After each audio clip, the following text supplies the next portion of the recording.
मोदी सरकारमध्ये घटक पक्षांना 7 कॅबिनेट 11 राज्यमंत्रीपद देणार असल्याची सूत्रांची माहिती। शिवसेना राष्ट्रवादी काँग्रेसला प्रत्येकी 1 मंत्रीपद देणार असल्याची चर्चा।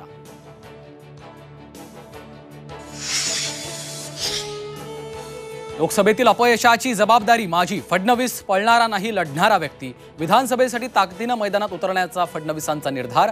भाजपच्या बैठकीत फडणवीसांचं कार्यकर्त्यांना आवाहन।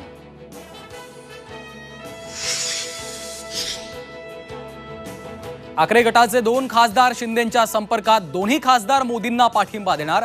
शिंदे गटाचे खासदार नरेश म्हस्केंचा दावा।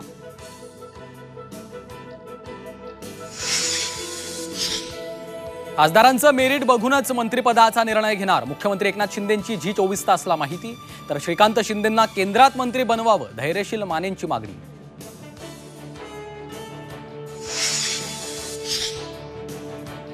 राहुल गांधींची लोकसभा विरोधी पक्षनेतेपदी नियुक्ती करावी। काँग्रेस वर्किंग कमिटीमध्ये एकमताने ठराव मंजूर।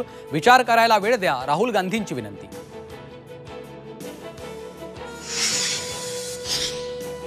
चर्चेसाठी आमची दारं उघडी, आमच्या मागण्या मान्य न केल्यास विधानसभेत 288 उमेदवार उभे करणार। मनोज जरांगेंचा सरकारला इशारा।